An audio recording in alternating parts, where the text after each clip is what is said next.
Bienvenue dans Compta for Good, le premier podcast destiné aux acteurs du monde du chiffre. Je suis Jean-François Cotin et membre d'un collectif de l'Ordre des experts comptables d'Île-de-France qui vise à mettre la RSE en action au sein des directions financières des différentes entreprises et au sein des cabinets d'expertise comptable de France et de Navarre. J'accueille aujourd'hui Oriane Champon, qui est membre du comité d'Île-de-France et qui va nous parler de la question importante de savoir pourquoi faut-il s'intéresser à la RSE quand on est au sein d'une direction financière ou quand on est au sein d'un cabinet d'expertise comptable. Alors bonjour Oriane.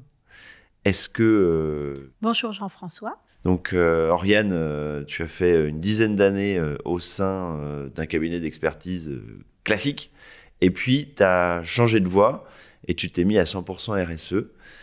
Tu fais beaucoup de choses pour la profession, mais moi j'aurais une première question à te poser. Pourquoi avoir fait ce changement et qu'est-ce qui fait que chez toi, la RSE te paraît essentielle alors que tu fais de la comptabilité finalement ? Qu'est-ce qui a changé dans ma vision pour me dire comment créer un cabinet engagé dans la responsabilité sociétale ? Je pense que ce qui a changé, c'est que j'ai eu 2 enfants qui ont aujourd'hui 8 et 5 ans, et que je ne me voyais pas leur laisser un monde pollué, un monde où les inégalités sociales perdurent. Et je me suis dit, mais finalement, il me reste combien de temps à vivre ? Il me reste, j'ai 38 ans aujourd'hui, espérons que je vais vivre jusqu'à encore 40, 60 ans. Qu'est-ce que j'ai envie de donner à mes enfants, donner à cette planète? J'ai envie de donner de mon temps pour réussir à faire mon métier dans des limites planétaires. Et donc, je me suis formée et j'ai décidé de créer ce cabinet engagé. D'accord, donc la première étape, c'est de se former. En tout cas, moi, je trouve que c'est une très bonne étape parce qu'il faut comprendre qu'est-ce que c'est que la responsabilité sociétale. Et la responsabilité sociétale, c'est quelque chose qui est complexe parce qu'en fait, ça touche plein de sujets. Si tu prends la norme ISO 26000, par exemple, en fait, on a toujours tendance à penser que la responsabilité sociétale, c'est juste un sujet environnemental. Et en fait, la norme ISO 26000, tu as 7 questions centrales qui sont la gouvernance, les droits de l'homme, les conditions de vie au travail, l'environnement, les questions relatives aux consommateurs, la loyauté des pratiques et l'ancrage territorial. En fait, quand tu as dit ça, finalement, c'est quoi ? C'est plein de sujets différents, c'est plein de façons de créer du lien avec ces parties prenantes. Donc, finalement, la RSE, c'est pas qu'un sujet d'environnement. Et moi, je le prends comme ça, et en me disant, finalement, c'est aussi un sujet de modèle économique, de stratégie à court, moyen et long terme de ce qu'on souhaite faire, que ce soit pour son entreprise, mais on peut aussi appliquer la responsabilité sociétale en tant qu'individu, en tant que citoyen, en tant qu'État. Et c'est tout l'enjeu de nos 10 prochaines années. C'est une bonne question, mais c'est vrai que quand on est comptable, on ne va pas influencer sur la manière de se nourrir, la manière de vivre de nos clients. Alors pourquoi pour toi, être au cœur des chiffres peut avoir un apport par rapport à la RSE ? Alors, c'est une question intéressante. Quand tu dis, quand on est comptable, finalement, est-ce qu'on a un impact sur la façon de penser, s'alimenter ? Il ne faut pas oublier que quand on est... Il ne faut pas oublier que quand on est comptable, quand on est expert comptable, quand on est DAF en entreprise, quel est notre rôle ? En fait, c'est de rendre compte de l'activité de l'entreprise en publiant des comptes monétaires. Et pour pouvoir bien faire notre travail et que l'entreprise soit comparable avec une autre entreprise, on respecte des normes. Cette norme, à travers ces normes, sont des règles de conduite qu'on doit appliquer à la comptabilité. Et ce qui est important, c'est, en fait, à la base de cette norme, c'est le plan comptable de l'entreprise. Et ce plan comptable, il est la responsabilité du comptable. Et donc, tu vois, si tu es un restaurateur, par exemple, et que tu as envie, d'un point de vue stratégique, quand tu es chef d'entreprise et que tu as envie de développer une entreprise engagée ou d'acheter plus bio ou d'acheter plus local, il va falloir que tu rendes compte de ça. Parce que la démarche de la responsabilité sociétale, c'est d'avoir une vision, après de faire des actions et de rendre compte de ces actions qui te permettront d'améliorer et d'être plus en face avec ta vision. Donc, si tu es en capacité en tant que comptable à pouvoir identifier quels sont les comptes où tu peux voir les achats bio ou les achats locaux qui sont en phase avec la vision stratégique du chef d'entreprise, et finalement, ton travail et le sens que tu donnes à ton travail te permet de pouvoir rendre compte. Parce que la comptabilité, finalement, tu vas donner une information qui est bien que ce restaurateur réussit son engagement d'acheter plus bio, de cuisiner bio. Donc finalement, le comptable, il a tout son rôle. Parce que c'est celui qui va donner les indicateurs qui vont permettre de faire avancer. C'est celui qui va à la fois donner les indicateurs, rendre compte, mais pour pouvoir faire ça, il faut que l'entreprise, elle soit structurée, elle soit organisée.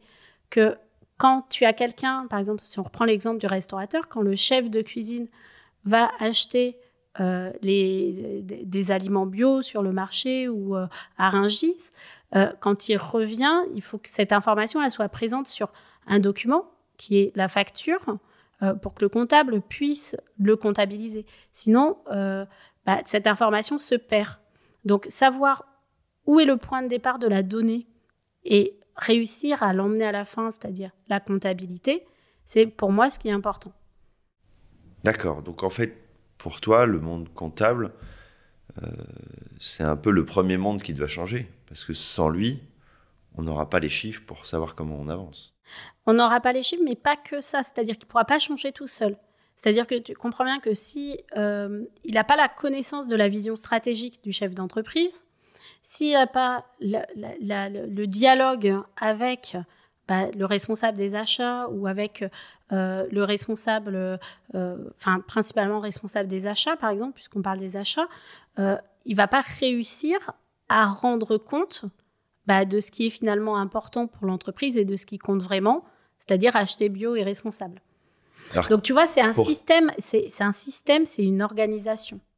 Pour toi, du coup, comment demain, un acteur de la comptabilité ou de la finance de l'entreprise peut faire agir? Parce que une des difficultés qu'on rencontre chez nos clients et dans les cabinets d'expertise comptable, c'est qu'il y a beaucoup de théories, mais que la mise en œuvre est toujours bloquée par quelqu'un qui dit que ce n'est pas prioritaire. Alors comment je peux, moi demain, aller au bureau et dire je vais faire changer les choses? Alors en fait, tu vois, ça va dépendre de la vision du chef d'entreprise sur la vision qu'il a de la RSE. Il peut avoir une vision qu'on va dire réglementaire. Et du coup, cette vision, dans ce cadre-là, c'est j'ai une loi qui arrive et du coup, je dois respecter cette loi. Et donc, il va avoir une vision très contraignante de la RSE. Donc, tu vas pouvoir l'aider finalement à agir en respectant ces lois. Après, tu as la vision réactive du chef d'entreprise. Cette vision réactive, c'est finalement une vision où, si tu prends par exemple notre profession, on a des problèmes de recrutement, d'attractivité, et donc on va réagir en se disant « je vais développer la marque employeur », qui peut être un outil de la responsabilité sociétale. Et donc, du coup, on est dans une stratégie de réaction. Donc là, c'est le plus gros danger, en fait, lorsqu'on est dans cette vision-là, parce qu'on va faire, c'est possible, en tout cas, il y a un risque de faire du greenwashing, c'est-à-dire d'annoncer des messages qui ne sont pas la réalité de l'action. Et puis, il y a la vision de la RSE comme une vision finalement dynamique. C'est-à-dire que là, la RSE, ça devient presque une force d'innovation et je vais chercher à transformer mes produits et mes services pour le compte de mes clients. Donc, quand le chef d'entreprise a cette vision-là, c'est là où, par exemple, si on prend un cabinet d'expertise comptable, on va venir réfléchir à nos modèles de production. On va venir réfléchir, finalement, nous, on est là pour aider nos clients à rendre compte. Donc, on va transformer, on va les accompagner à rendre compte d'une comptabilité qui va être différente d'une comptabilité générale, par exemple. Donc, c'est là où on va pouvoir travailler sur, par exemple, c'est quoi le plan comptable de notre client? Est-ce qu'il est bien en phase avec sa vision stratégique? C'est quoi, finalement, est-ce qu'on n'aurait pas tout intérêt à proposer une comptabilité analytique à nos clients? Est-ce qu'on n'aurait pas tout intérêt à développer des missions de tableau de bord avec eux, des tableaux de bord engagés? Voilà, ça peut être toute une sorte de service. Et enfin, tu as la vision du chef d'entreprise qui, elle, est une vision à long terme. Et dans ce cadre-là, finalement, ton chef d'entreprise, il ne va pas faire lui tout seul, il va aller chercher ses parties prenantes. Donc, il va aller chercher ses clients, il va aller chercher ses collaborateurs, il va aller chercher d'autres tiers comme l'administration fiscale, l'administration sociale, des collectivités locales. Et puis, il va les mettre autour d'une table en disant, voilà, moi, je veux contribuer au sujet de la responsabilité sociétale. Qu'est-ce qu'on fait ensemble? Et donc, il va créer finalement de nouveaux produits, de nouveaux services, de nouveaux modes de management avec ses parties prenantes. Et donc, tu vois, finalement... C'est assez étonnant parce qu'en fait, on parle d'un monde qui se digitalise, qui s'automatise, et on voit avec les échanges qu'on a que le rôle de l'acteur de demain, c'est justement de remettre la main à la pâte et d'aller mettre de la donnée, si je comprends bien, différente, qui permet à l'entreprise de se différencier. En fait, ça va plus loin que ça. C'est qu'en fait, c'est avant tout une question d'humain et de lien social entre les gens. C'est que mettre de la donnée ou de l'information ou tu vois de la digitalisation, si tu n'as pas de lien humain, ça ne fonctionne pas. Et c'est pareil la RSE. En fait, ce que je te dis, c'est plus vous allez rencontrer, plus vous allez être en lien, plus vous allez être en interaction, plus vous arriverez à comprendre votre impact et donc votre responsabilité sociétale. Et c'est exactement ça. C'est-à-dire que dans le développement de ton entreprise, dans le développement de ta stratégie, finalement, tu vas poser les questions à qu'est-ce qui compte vraiment. Et tu vois, qu'est-ce qui compte vraiment, le pourquoi et le comment. Et en fait, tu vas t'enlever plein d'opérations inutiles pour aller à l'essentiel. Et cet essentiel-là, ça passe par aussi un besoin de rendre compte. Et c'est en ça que la transition numérique, par exemple, peut faciliter parce qu'on va pouvoir rendre compte de ce qui compte vraiment. D'accord. Parce qu'en fait, aujourd'hui, ça n'existe pas. C'est très difficile pour une entreprise. Et tu disais Agir tout à l'heure. Une entreprise a d'énormes difficultés à dire est-ce que j'utilise des produits recyclés ou pas? En fait, c'est une information qui est pas évidente parce qu'en fait, elle n'est suivie nulle part. Et donc, finalement, ce qui compte, c'est les informations qu'on va suivre, c'est les actions qui sont importantes. Si, d'un point de vue stratégique, acheter, recycler, c'est ultra important pour l'entreprise parce que ça répond à un de ses engagements premiers qui est limiter son impact sur la planète et qu'elle est par exemple, dans une image d'éco-conception. Dans ce cadre-là, ça veut dire que cette vision, elle doit se décliner. On doit pouvoir agir avec cette vision. Donc ça veut dire qu'il faut organiser le flux. La question de fond, c'est de réussir à mettre en place ces indicateurs pour permettre à l'entreprise d'être en cohérence avec son action. Le premier sujet que tu as dit au début, c'est de l'aider à accompagner sa vision. Et le deuxième, c'est de lui donner les indicateurs pour pouvoir suivre ces éléments-là. C'est de lui permettre d'avoir les indicateurs. Mais ces indicateurs, ce n'est pas des indicateurs lambda, c'est des indicateurs qui sont en phase avec la vision de l'organisation. Et la stratégie de l'organisation. Et si mon client n'est pas prêt à payer ce temps, comment je fais? Ou si moi, en tant que salarié, c'est très important pour moi, mais pas pour mon dirigeant? Alors, ça, c'est une bonne question. En fait, ça revient à ce que je te disais tout à l'heure sur quelle est la vision du chef de l'entreprise. Si sa vision, elle est strictement réglementaire, en fait, tu ne pourras rien faire parce qu'il ne s'appliquera qu'à respecter la loi. Donc, s'il est soumis à une obligation de tri des déchets ou s'il est soumis à une obligation, je ne sais pas, de recrutement de personnes handicapées, il va en tout cas respecter cette obligation-là. Mais tu pourras pas faire plus. Donc, toi, en tant qu'individu qui travaille dans ce type d'entreprise, peut-être la question à se poser, Est-ce que ça fait sens avec tes propres valeurs? Est-ce que je suis dans la bonne entreprise? Voilà. Mais ça, c'est un sujet en fait qui est important et c'est aussi les questions que se posent les nouvelles générations.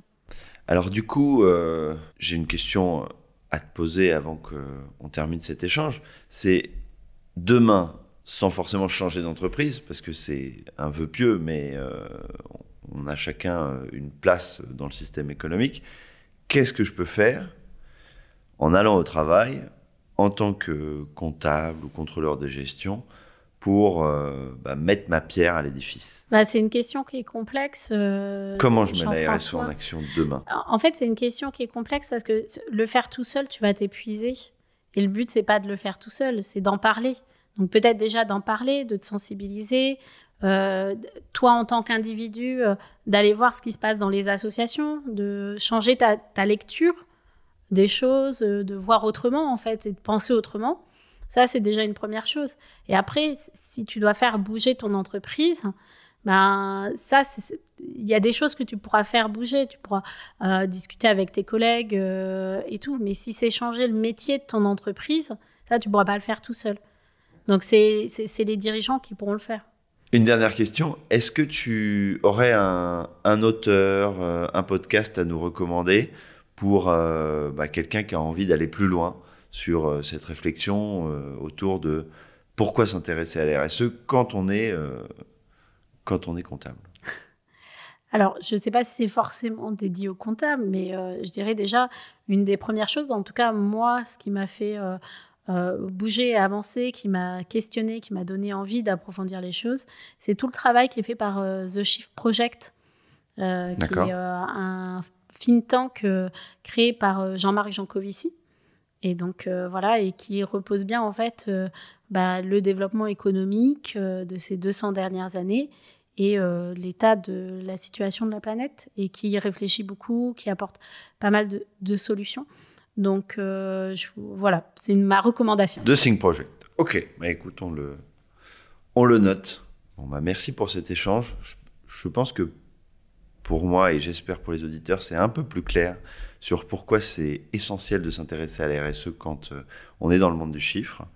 Et j'espère que Compta for Good permettra à ceux qui nous écoutent d'avancer petit à petit. En tout cas, merci pour ton témoignage et à bientôt peut-être pour un nouvel échange. Merci Jean-François.